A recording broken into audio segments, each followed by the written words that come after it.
Olá, meu amorzinho, tudo bem? É hora de aulinha. E hoje nós vamos ter aulinha de ciências e história. Vamos nessa! Oi, meu amor. Na aulinha de ciências de hoje, nós vamos trabalhar a página 17, 18 e 19. Nós vamos falar sobre as sementes e sobre os frutos. Vamos começar? Sementes. As sementes são originadas na flor, que recebeu o grãozinho do pólen, aquele pozinho amarelinho. Lembra que a gente falou na última aula? Após a reprodução, encontramos dentro delas uma estrutura que, quando em condições ideais, dará origem a uma nova plantinha. Olha aí a nossa imagem. Nós já fizemos uma plantação do feijãozinho no copinho, vocês lembram? Olha, a gente coloca a sementinha na terra e aí a gente vai cuidando. Olha só, a sementinha começa a abrir uma perninha, vai abrindo, vai crescendo e o brotinho vai surgindo. No final, quando já passou muito tempo, aquela sementinha já se transformou em uma nova planta. E essa planta vai crescer, ficar forte, vai nascer flores, vão germinar, vai dar origem aos frutos. E dentro dos frutinhos vai ter mais sementinhas. Isto. E aí essas sementinhas vai começar tudo de novo. Uma nova vida de uma nova plantinha. Algumas plantas, como por exemplo os pinheiros, apresentam sementes nuas. O que é isso? Sem nenhuma proteção. Por exemplo, a sementinha da goiaba não fica dentro da goiaba? Então, a fruta da goiaba protege a sementinha, não é? Essa daí, que a gente chama de pinhão, que nasce na árvore que se chama pinheiro, ela não tem nenhuma frutinha para proteger ela. As sementes dá para a gente ver, elas ficam expostas, né? Por isso que são chamadas de sementes nuas, que elas não têm proteção. Já pensou em quantas sementes fazem parte da sua alimentação? Veja a imagem abaixo e comente quantas delas você conhece. De todas essas que estão aparecendo aí na imagem, eu conheço o arroz, que faz parte da minha alimentação, o feijão e a soja. E você, o que mais desses aí que faz parte da sua alimentação, hein? Isso são alimentações saudáveis. Vamos falar um pouquinho dos frutos, tá? Porque os frutos têm tudo a ver com as sementinhas, tá bom? Os frutos são formados a partir da parte feminina da flor após a reprodução. Lembra da parte feminina da flor, que é o gineceu, e a parte masculina, que é o androceu? Quando acontece a reprodução, vai nascer os frutos ou as frutinhas que a gente conhece, que a gente come. E aí, essas frutinhas vão se desenvolver para proteger as sementinhas, como se cada fruta, cada fruto fosse a casinha da sementinha.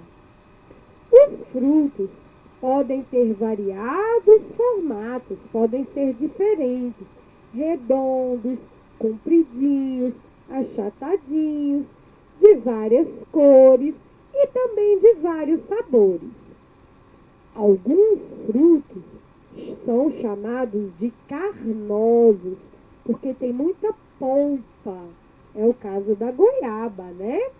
E também da melancia. Outros são chamados de frutos secos, como é o caso das castanhas, das nozes e do amendoim.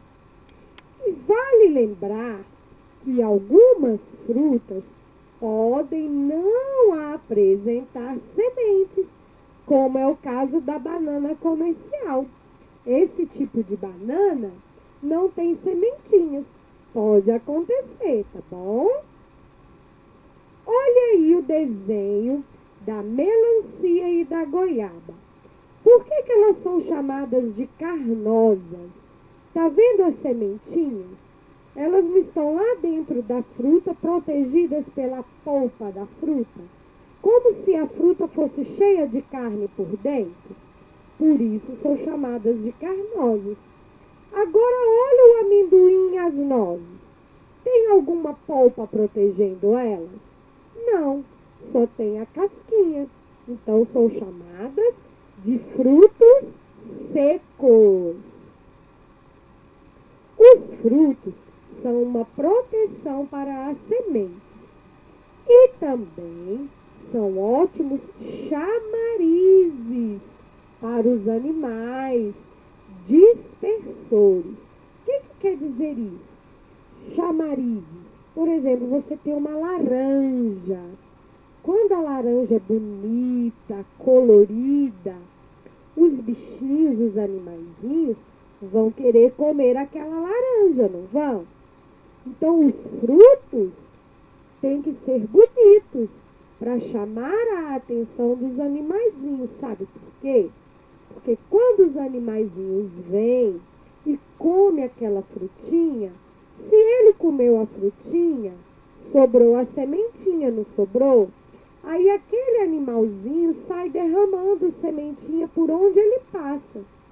E aí essas sementinhas vão caindo no chão. E o que vai acontecer? Vai dar origem a novas plantinhas. Vão nascer novas plantas. Então os animaizinhos, quando eles vêm comer as frutinhas, eles, sem saber o que eles estão fazendo, eles estão ajudando a plantar plantinhas, porque eles vão comendo e jogando a sementinha pelo chão. E aquela sementinha cai no chão, a terra vai cobrir aquela sementinha e vai nascer uma nova plantinha. Então os animais nos ajudam com a natureza, mesmo sem saber o que estão fazendo, não é? Olha aí o morcego se alimentando de frutinhas. Olha só. E aí depois o morcego sai voando e quando ele faz cocô, ele acaba liberando as sementinhas que ele engoliu. E as que ele não engoliu, caiu pelo caminho por onde ele voou. E aí essas sementinhas vão cair no chão, olha aí o desenho. Vão cair no chão e vai começar uma nova plantinha. Então a gente tem medo de morcego, não tem? Mas o morcego ajuda muito a natureza. Devemos tomar cuidado com o morcego, sim, porque pode transmitir doença. Mas ele é um bom ajudante da natureza. Agora vamos fazer um jogo rápido. Você vai colocar V para as afirmações verdadeiras e F para aquelas que são falsas, tá? Vamos ler uma por uma, bem devagarinho. Primeiro, as folhas, né? A parte verde das plantas, ela tem a função de reprodução? São nas folhas que são feitas outras plantinhas? Falso ou verdadeiro? É verdade ou é mentira? É mentira! Outras plantinhas são feitas nas flores coloridas, bonitas, que os insetos vão lá e carregam o pozinho do pólen. Lembra? E o pólen vai da parte feminina para a parte masculina da flor. É lá na flor que acontece a reprodução, onde vai nascer frutos e dentro dos frutos as sementes, tá bom? Próxima. O caule, né? O tronco, o caule da plantinha, ele sustenta e faz o transporte da água e dos nutrientes por toda a planta? Verdadeiro ou falso? Verdade. É o caule da plantinha, o tronco, né? Que as raízes lá debaixo da planta chupam a aguinha, os nutrientes, e aí leva para o caule. E o caule vai passando por toda a planta até virar os galhos da planta. Então é ele que sustenta, ele vai segurar a planta em pé, né, dentro da terra com as raízes. E é ele também que vai levar a água e os sais minerais por toda a plantinha. Próxima. A raiz fixa a planta ao solo e absorve águas e nutrientes. A raiz que está lá debaixo da terra, ela serve para quê? Para fixar, para segurar a plantinha, senão a plantinha cai. E as raízes também funcionam como canudinhos que fica chupando a água e os nutrientes lá da terra para passar para dentro da plantinha. Então é verdade. E a próxima? As flores dão origem aos frutos e às sementes? As flores, pessoal, é a parte mais bonita da planta, não é? São coloridas, são de vários modelos, elas têm perfume, não é? E aí, as flores chamam a atenção dos insetos, principalmente das abelhas.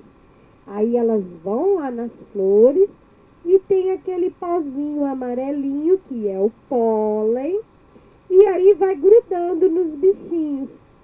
E eles vão passando do lado feminino para o lado masculino da florzinha, e aí acontece a reprodução, que é onde vai nascer as frutas ou frutos, e dentro dos frutos as sementinhas.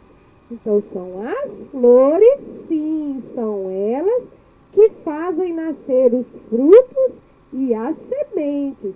Então essa frase também é verdade. Hora da leitura. Olha que imagem linda! Nós temos aí insetos na couve-flor, nas flores, flores de maracujá, não é?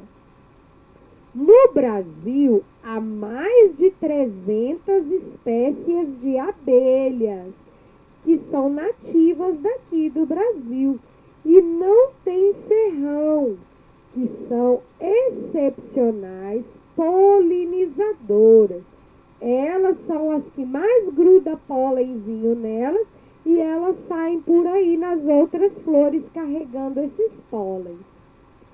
Elas são essenciais para o ecossistema, para a natureza, mas também em inúmeras culturas agrícolas, como o café, o tomate, o abacate, a manga, o coco, o morango, o pepino e o pimentão, né? Elas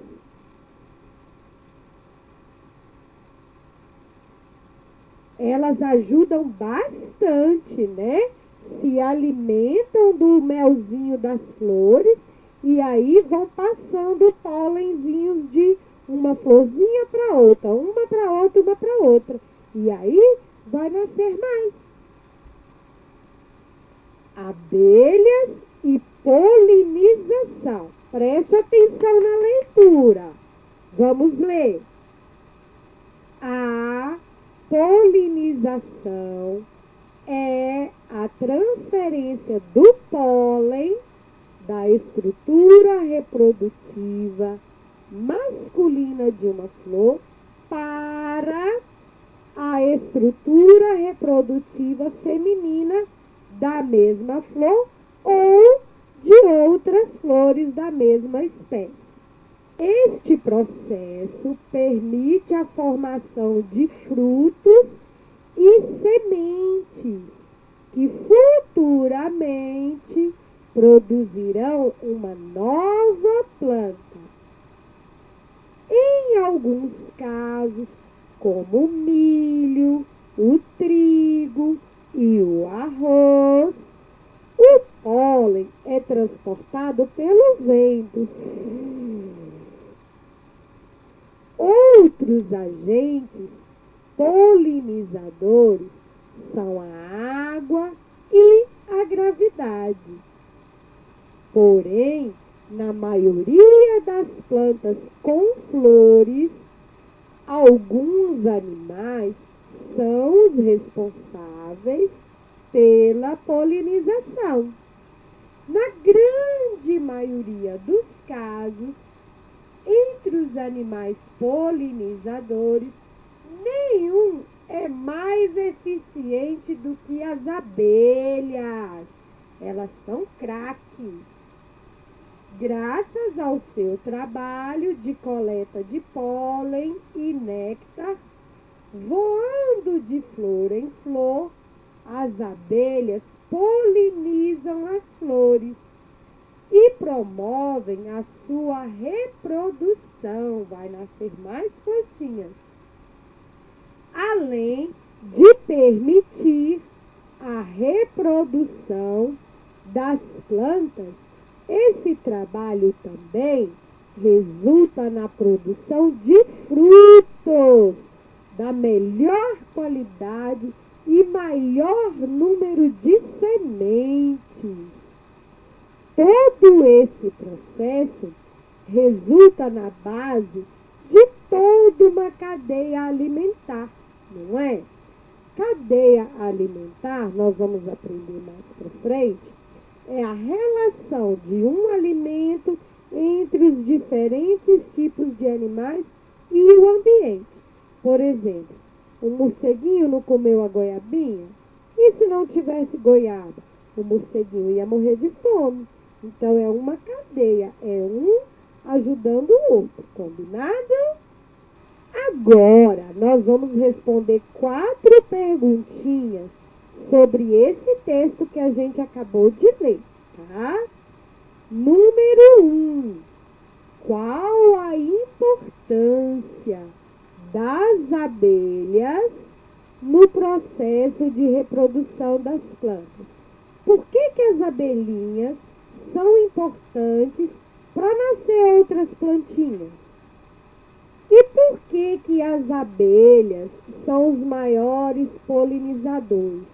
Porque elas são insetos que gostam muito das cores, do cheiro e do néctar das flores. Então, elas ficam voando nas flores o tempo todo, para lá e para cá, para lá e para cá, para lá e para cá. E aí o pólen, que é o pozinho amarelo, gruda no corpinho dela e vai passando de uma planta para outra. Por isso que elas são importantes, porque elas levam o pólen de uma parte masculina da flor para a parte feminina da florzinha. E aí vai nascer outras plantinhas. Número 2. Quais estruturas vão surgir depois da polinização e da reprodução das plantas? Depois que a abelhinha já fez ali a polinização, levou o pólen do lado masculino para o lado feminino, houve a reprodução. E o que vem depois disso? O que vai acontecer? Vai surgir os frutos com as suas sementes. Vai nascer as frutas. E dentro das frutinhas estão as sementes. Número 3. Retire do texto o nome de plantas que são polinizadas pelo vento. Quando bate aquele vento, as plantinhas mexem. E aí o pólen voa. E vão batendo em outras plantinhas, grudando em outras plantinhas. Quais são elas? Está escrito lá no texto. O milho, o trigo e o arroz. E agora, na número 4, eu quero que você me diga quais são as outras formas de polinizar, de carregar o pólen de uma florzinha para outra florzinha. Nós já falamos dos insetos, né? Principalmente da abelha, e já falamos do vento. Quais são os outros dois que também ajudam a carregar esse pólen? Então, além das abelhinhas, dos outros insetos, dos outros bichinhos, nós também temos a água e também temos a gravidade, que quando a frutinha está bem madurinha, a gravidade faz ela cair para o chão. E às vezes ela cai no chão e estoura, arrebenta, e aquela sementinha cai. E se caiu na terra, vai dar outra plantinha. Agora, a tia preparou uma leitura contada sobre a história das sementinhas. Vamos assistir prestando bastante atenção? Você vai adorar. E depois nós temos aulinha de história. Assista aí, por favor. A sementinha que não queria nascer. Lá bem no escurinho havia uma sementinha. Ela tinha caído ali num dia quente de verão. Não sabia como tinha chegado lá. Tudo o que sabia é que era bem quentinho, aquele seu escurinho. Tão quentinho que ela não queria acordar. Um dia, ela estava dormindo tranquila quando uma minhoca deu uma trombada nela. Maria, minhoca, era uma senhora muito educada e foi logo pedindo desculpas. Desculpe, menina, eu não enxergo muito bem. Também, vivendo aqui na terra, sem nenhum tiquinho de luz, fica difícil de ver por onde se vai, não é mesmo? Tudo bem, dona Minhoca, é muito bom ter com quem conversar. A minhoca disse que não muito longe, lá mais para cima, havia um mundo bem diferente da terra aqui embaixo. Das coisas que a minhoca contou, o que mais despertou a curiosidade da sementinha foi as nuvens que passeiam pelo céu. Bem que ela gostaria de ver isso, mas será que ela teria coragem de subir e ver o que havia do outro lado? Não demorou muito, depois de uma grande tempestade que encharcou a terra, algo dentro dela começou a mudar. Ela não se sentia mais a mesma. A terra em volta de si estava quente e úmida e foi ficando tão macia que dava vontade de esticar uma perninha. Uma perninha? Mas sementes não têm pernas. Para a surpresa da sementinha, seu corpo obedeceu essa estranha vontade e começou a esticar uma pontinha que bem parecia uma perna. Essa perninha a colocou de pé e ajudou a sementinha a subir em busca da luz. A sementinha estava com medo, ela não sabia o que ia encontrar lá fora. Que legal! Agora a sementinha começou a crescer raiz e ela está à busca da luz do sol. De onde ela estava, a sementinha não podia mais voltar. Então ela criou coragem e rompeu o último pedacinho de terra, que a separava do grande céu azul. Do lado de fora, ela levantou a cabeça para ver onde estava. A casca que a havia protegido por tanto tempo estava agora sobre a sua cabeça, como um chapéu. atrapalhava um pouco, mas dava para ver algumas coisas. Junto dela havia bastante grama, muita grama, aliás, grama a perder de vista. Ela olhou toda a volta e não viu nenhuma plantinha como ela. Por um instante ela ficou triste, pensando que estava sozinha ali, mas logo outras coisas vieram lhe trazer alegria. Pela primeira vez, ela sentiu um sopro de brisa nas costas. Aquilo fazia cócegas. Era o vento. O sol brilhava lá do alto e esquentava seu corpinho, que era ainda bem pequeno. O dia estava quente e a brisa trouxe algumas nuvens. Oh! Disse a sementinha. Deve ser isso que a minhoca disse que ficava passeando pelo céu. Que lindo! Logo, a planchinha foi ficando maior e maior. Agora já era uma bela árvore e podia ver muito além do que via quando era pequena. Ela sentia-se orgulhosa de estar ali no alto daquele morro e nunca se sentia sozinha. Sempre apareciam as nuvens para conversar com ela e o vento para lhe fazer cócegas, esticar seus galhos e pentear suas folhas.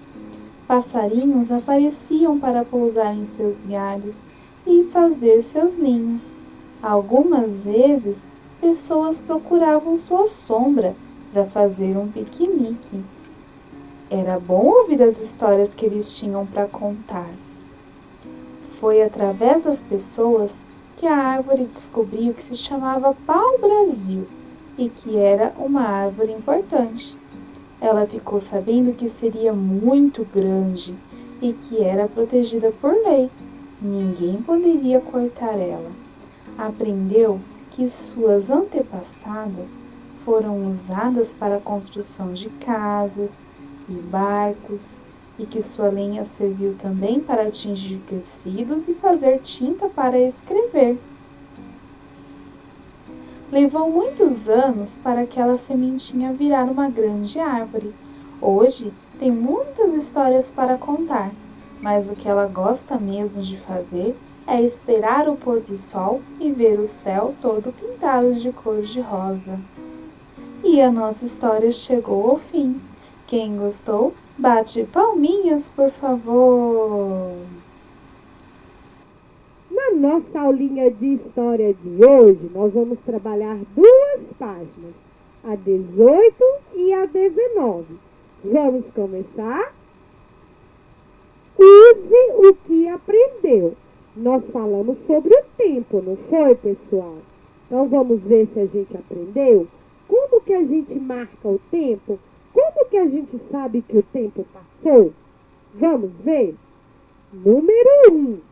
Observe os relógios a seguir e escreva abaixo de cada um seu tipo, ou seja, se ele é analógico ou se ele é digital. Vou dar uma dica. Analógico é que tem ponteirinhos e digital é aquele que só aparece os números. Vamos ver? O primeiro reloginho, ele tem ponteiros, então ele é um reloginho analógico. E o segundo, que só tem números, é um reloginho digital.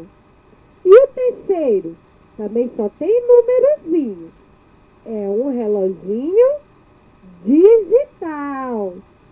E o último, que tem ponteiros, é um reloginho analógico. Muito bem. Agora o exercício 2. Sobre as noções temporais, complete as frases a seguir com as palavrinhas do quadro. Nós temos 3 palavrinhas. A palavrinha passado, presente e futuro. Passado é tudo aquilo que já passou, que já aconteceu. Presente é tudo aquilo que está acontecendo agora, neste momento. E futuro são tudo ou todas as coisas que ainda vão acontecer. Não aconteceu, ainda vão acontecer. Então, agora vamos ver a letra A letra B e a letra C. Letrinha A. O que vai acontecer amanhã está no...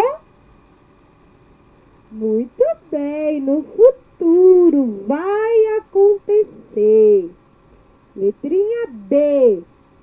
O que aconteceu ontem, já aconteceu ontem, diz respeito ao passado. Se foi ontem, é porque já passou, está no passado. Letrinha C. O que está acontecendo agora? Trata-se do presente, agora, neste momento, é o presente. Para fazer mais, exercício 3. Observe 3 cenas. Elas fazem parte de uma sequência de acontecimentos. Enumere-as de acordo com a ordem em que ocorreram. Então, na primeira imagem, nós temos uma família comendo bolo. Na segunda imagem, nós temos a mamãe e o filho fazendo um bolo, preparando um bolo, uma receita de bolo. E na última imagem, nós estamos vendo que a mamãe e o filho estão assando o bolo, esperando o bolo assar e ficar pronto para comer, não é? Então, dessas 3 imagens aí, qual é a primeira? O que a gente faz primeiro? Primeiro a gente come o bolo? Ou primeiro a gente prepara o bolo? Ou primeiro a gente assa o bolo? O que a gente faz primeiro, hein? Primeiro nós temos que preparar o bolo, pegar todos os ingredientes, misturar, bater a massa, não é? Como que nós vamos comer um bolo sem preparar o bolo? E depois que você já preparou e a massa do bolo ficou pronta? Aí nós vamos assar o bolo, levar no forno para assar. E depois que o bolo já assou, nós vamos comer. Então é assim que vai ficar, tá bom? Cena 3, cena 1 e cena 2. Aí agora, na parte de baixo, é para você escrever o que está acontecendo em cada uma. Olha aí a cena 1. O que eles estão fazendo? Muito bem, eles estão preparando a massa do bolo, não é? Preparou tudo e a massa ficou pronta. Agora olha para a cena 2. O que eles estão fazendo? Eles estão assando o bolo, para o bolo ficar pronto, não é? E o que eles estão fazendo na cena 3? Eles já estão comendo, chegou a melhor hora, que é a hora de comer. Vocês perceberam que tudo tem uma ordem? Primeiro teve que preparar a massa, depois teve que assar, para depois comer o bolo pronto, não é? Então, tudo tem uma ordem. Assim é o tempo. Ontem já passou, hoje é agora e amanhã ainda vai vir. Isso é a maneira de marcar o tempo. Mais um desafio. Você se recorda de algum acontecimento que ocorreu lá no seu passado? Em casa, converse sobre isso com os seus pais, ou com uma responsável, uma professora que está te ajudando, qualquer pessoa, qualquer adulto. E depois você vai fazer um desenho num papel, numa folha de caderno, não tem problema, mostrando qual acontecimento que foi isso, tá? E aí você vai colocar um título para o seu desenho, como que vai chamar, né, aquele momento, aquele acontecimento. E depois escreve para a tia o que foi que você desenhou, o que foi que aconteceu. Por exemplo, a tia ontem foi lavar as vasilhas e cortou o dedo. Então, eu posso fazer um desenho que a tia estava lavando vasilha e cortou o dedo. Isso é uma coisa que já passou, porque foi ontem, né? Assim você vai fazer. Lembre-se de alguma coisa que já passou, que já aconteceu. Aí você desenha e escreve para ti o que é que você está me contando neste desenho. Um beijinho para você e até a nossa próxima aulinha. Bye, bye!